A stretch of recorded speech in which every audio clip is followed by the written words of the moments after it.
आज हम लखनऊ की जीवनदायिनी माँ गोमती के किनारे बैठे हुए हैं। जो पीछे आपको शांत सन्नाटा नज़र आ रहा है वो इस कोरोना की दूसरी लहर में यहाँ पर शायद सिर्फ लाशें ही लाशें। इस कोरोना काल ने बहुतों को अपनों से छीन लिया और बहुत सारे लोगों को एहसास कराया कि शायद इस कलयुग में अब रिश्ते नहीं बचे। लेकिन इसी कोरोना काल में जहाँ बहुत सारे लोग अपनी कर्मठता का परिचय देते रहे, बहुत लोगों की सेवा करते रहे, आज हमारे साथ इसी गोमती नदी के किनारे लखनऊ के गोमती मैन कहे जाने वाले रिद्धि किशोर गौड़ हैं, जिन्होंने कोरोना की दूसरी लहर में लगभग 1.5 महीना गुलाला के शमशान घाट में गुजारे। आज हम उनसे बात करेंगे और समझेंगे कि किस तरह वो 1.5 महीना उन्होंने गुलाला पर गुजारा और कैसे लोगों का दर्द बांटा। ईश्वर न करे कभी वो समय और वो दिन दोबारा देखने को मिले। इतना विकट मंजर था और चारों तरफ सिर्फ भयावह स्थितियां, लाशों का देख देख करके और लोगों का दर्द देख देख करके बड़ी असहज स्थिति हो गई थी। मैं आपको सिर्फ भी बता रहा हूँ, मेरे पूरे शरीर के रोए खड़े हो गए। भगवान से यही प्रार्थना है कि दोबारा उस तरीके की स्थितियां ना उत्पन्न हो। ऐसी कौन सी बातें हैं जो आपने कोरोना काल में सीखी या कर? बहुत से संस्मरण ऐसे थे, बहुत से परिवारों ने बहुत कुछ खोया उस दौर में। आशियाना का एक परिवार था, फोन आया कि रात में पिताजी का देहांत हो गया है कोरोना से, घर में ही कोई छूने को तैयार नहीं था, बेटा अलग पड़ा हुआ था। फोन आया, मैं सुबह करीब 6 साढ़े 6 बजे उनके घर पहुंचा और देखा तो बेटा भी समाप्त हो चुका था।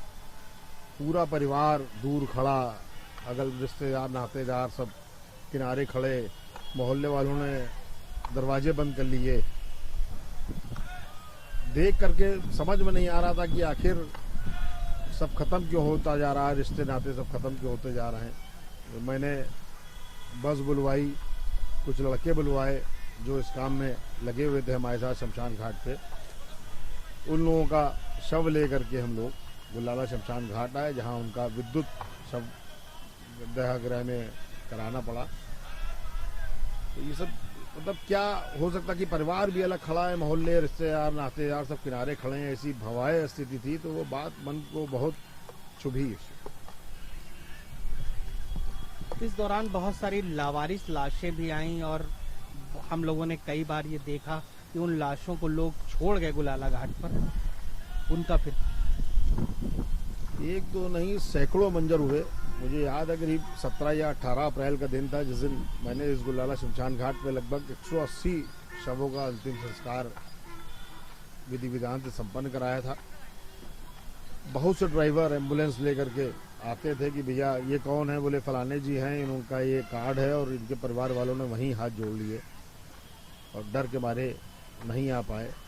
बहुत से लोग ऐसे थे जो शमशान घाट के बाहर ही खड़े रहते थे, गाड़ी में बैठे हैं कि भैया आप लोग करवा दीजिए, तो चले गए हैं और आगे परिवार पूरा ठीक रहे।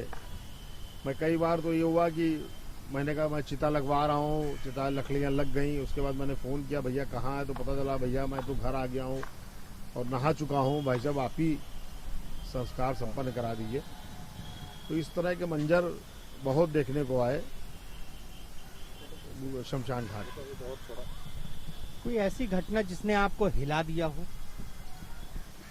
एक दिन ये फैजुल्लागंज यहीं पीछे पड़ता है, 2 बच्चे आए। एक लड़का करीब 9-10 साल का था और बिटिया 7-8 साल की रही होगी। मैंने पूछा बेटा क्या, रो रहे थे दोनों लोग। पता चला एक मोहल्ले का एक व्यक्ति आया था बस में पिताजी का शव लेकर। पैसे भी नहीं थे। खैर मैं लगा और उनका विधि विधान से अंतिम संस्कार संपन्न कराया। बेटे ने कहा मैं अंकल फूल लेने कब आ जाऊँ? हमने बेटा कल आ जाना तुम। फूल लेने। कल पिताजी के फूल तुम्हें दिलवा देंगे और विसर्जित भी विधि विधान से करा दूंगा। दूसरे दिन देखा वो करीब 1-1:30 बजे बच्चे दोनों फिर रोते हुए मुझे वहाँ भीड़ में दिखाई दिए। मैं उनके पास गया, मैंने कहा ये फूल लेने आए होंगे। मैं जब गया मैंने बच्चों से कुछ पूछना चाहा तो वो बिटिया चिपक के मेरे बहुत जोर से रोने लगी। हमने बेटा क्या हो गया? बोले मम्मी की देहांत हो गया, मम्मी का शव ले गया। वो इतनी विकट स्थितियां थी, मैं बता रहा हूँ तो शब्द नहीं है। सुन करके मैं बिल्कुल दहल गया और हौल गया। मुझे उस समय 1 सेकंड के लिए डर भी लगा, परंतु फिर क्या था कि अब संस्कार तो संपन्न कराना था। दूसरे दिन वो कराया। उस घटना ने मुझे बिल्कुल हिला के रख दिया। उस कोरोना काल में जब लोग लावारिश लाशों को छोड़ रहे थे, टच नहीं कर रहे थे, लोग अस्थियां तक लेने नहीं आ रहे थे, तब उन अस्थियों का क्या किया आपने? शवों का तो शव आप दाह करते रहे, लेकिन अस्थियों का क्या हुआ? पारंपरिक रूप से तो लकड़ियों से होना चाहिए संस्कार, परंतु बहुत से ऐसे थे जो बिजली से संस्कार किए गए, इलेक्ट्रॉनिक से किए गए। शव लेने जो शव के बाद में शवदाह के बाद अस्थियां लेने जो नहीं आए वो काफ़ी 19-1, 17-1 और 12-1 कई जगह मैंने एकत्र कराई थी। अखबार में गजट भी कराया कि जिनकी अस्थियां हैं वो आकर के ले जाएं, परंतु बहुत से लोग ले भी गए और नहीं आए जिनका। तो हम लोग, हमारी जो संस्था है शुभ संस्कार समिति और गुल्लाला घाट शमशान विकास समिति, उसका मैं मंत्री हूँ। हमारे साथ आशीष अग्रवाल, श्यामू यादव आदि लोग, हम लोग बिठूर गए और बिठूर में जाके उनका विधि विधान से गंगा जी में विसर्जन कराया। इस कोरोना काल में जब लोगों को अब जीवन निर्वाह करना मुश्किल था, तब किस तरह आपने इन चीज़ों को समेटा और लोगों को सहयोग किया? बड़ा विकट समय था। पत्नी बहुत नाराज की, लोग तो घर में बैठे हैं, आप सुबह से शाम तक, रात तक शमशान में रहते थे। वो 1.5 महीने का जो वक्त काटा वो ईश्वर न करे वो दोबारा देखने को मिले। 1.5 महीने तक मैं लगातार अपने घर के मंदिर में सोया। 6 लोअर, 6 टी-शर्ट, अंगोछा यही रहता था। रात में भी कि 10 बजे, 11 बजे, 12 बजे जब भी शमशान से लौटता था तो गर्म पानी गीजर चला करता था, सारे कपड़े डाल करके मैं नहा करके मंदिर में सोया करता था। पत्नी और रिश्तेदार काफ़ी मुझसे खफा थे, नाराज थे, परंतु जो मंजर चल रहा था, लोगों का दर्द बांटने का जो समय था, उसको देख करके अपने आप को रोक नहीं पाता था। रात में भी 11 बजे फ़ोन आ गया कि भैया जीजा जी का शव लेके आ रहे हैं, पिताजी का लेकर के आ रहे हैं, भैया आ जाइए, 2 मिनट के लिए आ जाइए। तो अपने आप पैर उधर शमशान घाट की तरफ बढ़ने लगते थे। फिर कोई भी रिश्ते नाते उस समय मुझे अपने परिवार के नहीं दिखाई देते थे। 2 बार जरूर डर लगा जब परिवार के बड़े लोगों ने, जो घर के संरक्षक थे, उन लोगों ने जब मना किया कि तुम ये क्या कर रहे हो, तुम्हारे पीछे भी पूरा परिवार है और लोग अपने घरों में बैठे हैं, तुम जा रहे हो। समझ नहीं पाता था कि आखिर क्या करूं। जब किसी का फ़ोन आता था उसमें हमारे परिवार के संरक्षक उप मुख्यमंत्री डॉक्टर दिनेश शर्मा जी का, बड़े भाई हमारे नगर विकास मंत्री श्री आशुतोष टंडन जी का, ये लोग भी कोरोना संक्रमण से ग्रस्त थे। और जब ये मेरा इनको जानकारी मिली कि मैं लगातार शमशान में खड़ा हूँ, संस्कार करा रहा हूँ, रात में इन लोगों का कई बार फ़ोन आया कि तुम नहीं जाओगे, कल से नहीं जाओगे। सुबह मैंने सोचा कि नहीं, इन लोगों ने मना किया, घर में रुका जाए, परंतु फिर किसी का फ़ोन आ जाता था कि भैया लकड़ी नहीं मिल रही है, या वहाँ पे बड़े टाइम लग रहा है, व्यवस्थाएं नहीं हैं, तो नहीं रोक पाता था। फिर जाना पड़ता था और जा करके उनका संस्कार विधि विधान से संपन्न कराना पड़ता। कोरोना काल की जितनी मदद आपने लोगों की तो उसकी कोई उपलब्धि जो हमारे दर्शकों के साथ आप शेयर करना चाहें? उपलब्धि यही रही कि लगभग प्रयासों से ये रहा कि सबका विधि विधान से संस्कार संपन्न हो। एक गोरखपुर का बड़ा करोड़पति परिवार था, पति पत्नी, लड़का बहू और पोता पोती सब मेदांता में कोरोना से एडमिट। वहाँ पे इत्तेफाक से पत्नी का देहांत हो गया। ये हुआ कि लावारिश में चली जाएगी। गोरखपुर में एक मित्र रहते हैं, उन्होंने मेरा नंबर, उनको अग्रवाल साहब थे, उनको उपलब्ध कराया। उनका फ़ोन आया, बेचारे बहुत रोने लगे फ़ोन पे कि ऐसा ऐसा हो गया, हम लोग सब लोग गोरखपुर के हैं और सब लोग एडमिट है मेदांता में, संस्कार कैसे संपन्न होगा। मैंने कहा नहीं बाबूजी, आप मेरा नंबर लेकर ड्राइवर को भेजिए। एम्बुलेंस उनकी पत्नी के शव लेकर के आया। उनकी इच्छा थी कि इनको चुनरी भी उड़ जाए, थोड़ा सा सुहाग का सामान भी उनके साथ रखा जाए, चंदन लग जाए, घी लग जाए। तो हमारा प्रयास पूरा रहा और उसको उन सब चीज़ों को विधि विधान से उनको ऑनलाइन दर्शन भी कराए। वेदांता में उन्होंने व्हाट्सएप पे मैंने कॉल करके उनको दर्शन कराया। वो बड़ा मंजर विकट था उनके लिए भी और मेरे लिए भी। उपलब्धि ये रही, करीब 80 के 90 बच्चे हमारे साथ गुलाला शमशान घाट पे थे जो शवों का संस्कार कराने में लिप्त थे। उनको ग्लव्स दिलवाना, उनको लिम्सी की टैबलेट दिलवाना, गर्म पानी खिलवाना, सुबह केले और फलों का भोजन, दोपहर में उनको भोजन, रात में भोजन। उपलब्धि ये रही कि जितने भी बच्चे मेरे साथ वहाँ पे लगे थे, मेरी उपलब्धि ये रही कि कोई भी बीमार नहीं होने पाया, किसी को बुखार नहीं आया। महासुदर्शन चूर्ण, एक आध लोगों को थोड़ा हल्का फुल्का बुखार आया तो मैंने उनको तुरंत महासुदर्शन चूर्ण खिला करके उनका बुखार ठीक कराया। उपलब्धि ये रही कि कम से कम 80 के लगभग जो शमशान घाट पे लगे थे संस्कार में, वो कोई भी बीमार नहीं।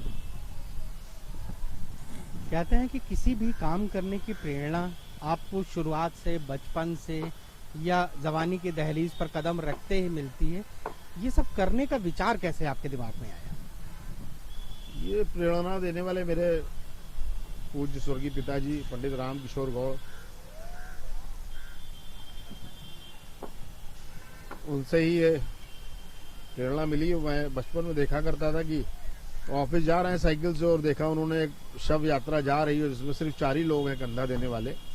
तो साइकिल किनारे लगाते थे, वो कंधा दे करके गुलाला शमशान घाट पहुंचाते थे। मैं छोटा था, निकलता था कि पापा की साइकिल खड़ी है, पापा कहाँ गए, तो पता लगा वो कंधा दे करके वहाँ शव पहुंचाने चले गए। आगे घर नहाते थे, उसके बाद दोबारा ऑफिस जाते थे। प्रेरणा और संस्कार सब उनके मिले हुए हैं और उन्हीं के माध्यम से, उन्हीं का आशीर्वाद है जो मैं 1.5 महीना इस कोरोना काल में खड़ा रहा और कुछ नहीं हुआ मुझे। फिर भी प्रेरणा मिलती है, बहुत सारे लोगों को प्रेरणा मिलती है, लेकिन वो लोग इस तरह अपनी जान जोखिम में डालकर कोई ऐसा काम नहीं करते हैं। आपको बहुत लोगों ने मना भी किया, लेकिन फिर भी क्या ऐसी चीज थी जो आपको गुलाला जाने पे मजबूर करती थी? मैं अपने आप को रोक नहीं पाता था। सुबह शाम दोपहर फोन आते थे। मैं संस्कार करा के आया, नहाया और नहा करके मैंने 2 रोटी खाने का प्रयास किया। और जब तक फिर किसी का फोन आ गया कि भैया मैं ये ऐसा ऐसा हो गया, हॉस्पिटल से मैं बॉडी लेके पहुंच रहा हूँ, तो अपने आप को पैर खुद ही स्वतः उधर बढ़ जाते थे कि यार ये कैसे करेगा, कैसे इसका संस्कार होगा, इसके घर वाले नहीं हैं, कैसे लगेगी। इन सब चीज़ों को देख करके अपने आप को नहीं रोक पाता था और पहुंच जाता था। इस 1.5 महीने में कभी कोई ऐसा वक्त जरूर आया होगा जब आपके मन में ये बात आई होगी कि सब छोड़ दें, आपके आंसू भी निकले होंगे, लेकिन उस दौरान ऐसी कौन सी बात रही जो आपको वहां बांधे रही? शुरू में 3 दिन तो बड़ी विकट स्थिति थी। ये हमारी समझ से 10, 11, 12 अप्रैल का या 12, 13 अप्रैल का दिन रहा होगा। रात में जब मैं 12 बजे 1 बजे जब लेटता था तो चारों ओर मुझे 2 दिन चिताओं का मंजर दिखने लगा और कुछ लखनऊ का कुछ मीडिया भी उस तरीके की फोटोएं प्रकाशित कर रहा था जो नहीं करनी चाहिए। देख के 3 बजे आँख खुल गई, 4 बजे आँख खुल गई, दिल दहल सा गया। परंतु दुख और कष्ट लोगों का इतना था, कई परिवारों ने 2-2, 3-3 लोग अपने खो दिए। कुछ लोग विदेशों में, कुछ लोग परदेश में बैठे थे, उनके पिताजी का देहांत हो गया, बेटा पहुंच नहीं पा रहा है, पत्नी हाथ नहीं लगा पा रही है। तो ये सब मंजर देख करके अपने आप को नहीं रोक पाता था और यही वजह रही कि लोगों का दुख और दर्द बांटने में लगा। कुछ लोगों से हमारी उस दौरान जो जीवित रहे उनसे बात हुई, उन्होंने कहा कि आप अकेले में बैठकर गुलाला में कई बार रोया करते थे। रोया, भावुक हुआ। अभी मैंने मंजर आपको बताया बच्चे का, उन दोनों बच्चों का इत्तेफाक से मैंने नंबर लिया था, मेरे पास नंबर कहीं मिस हो गया कि मैं बाद में जाके इनसे मिलूंगा जा करके। वो मंजर देखे कि अभी आपको बताया मैंने, पिता और बेटा 2 लोग एक साथ चले गए, कहीं पति पत्नी एक साथ चले गए। तो वो सब मंजर देख के दिल दहलता भी था, कई बार बहुत भावुक हुआ, परंतु फिर अपने आप को संभाला और संभालने के बाद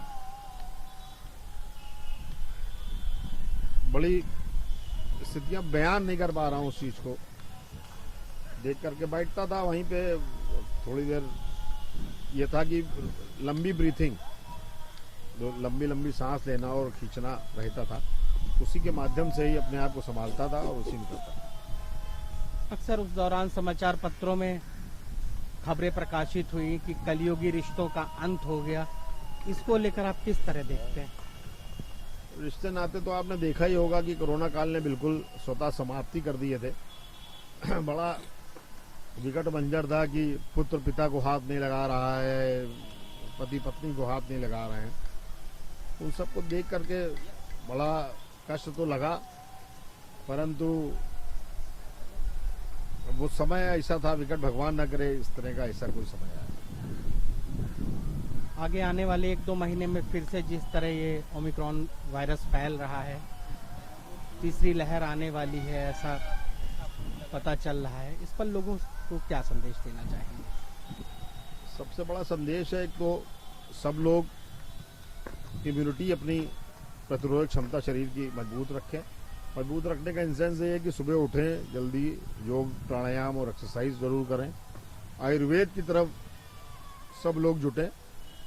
आयुर्वेद एक ऐसी चीज है, जैसे बुखार आता है तो लोग एकदम से घबरा जाते हैं, अरे कोरोना हो गया हमको, अरे ये हो गया हमको। घबराने की जरूरत नहीं, एक तो घबराना नहीं है। दूसरा, जो भी जितनी कैजुअलिटीज पिछली कोरोना काल में हुई वो अधिकांश घबराने और डर और भय के कारण ज्यादा हुई। मैंने जो अपने निकट से देखा, कोरोना में तो पेशेंट बहुत कम ही ध्यान हुआ, पर जो भय डर, लोगों का हार्ट फेल या बुखार जरा सा आ गया तो उसको ये लगा कि मुझे कोरोना हो गया, और इस तरीके का जो भय व्याप्त था।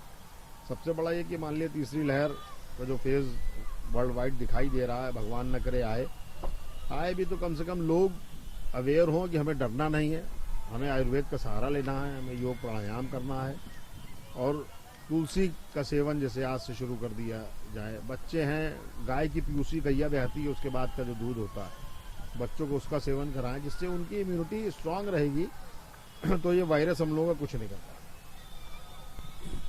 जिस तरह आपने गुलाला घाट पे 1.5 महीना बिताया, उसके लिए आपकी टीम को यूपी खबर की तरफ से बहुत बहुत साधुवाद। बहुत बहुत धन्यवाद। आप लोगों ने जो संस्मरण आज मुझसे साझा किए, इसके लिए बहुत बहुत धन्यवाद।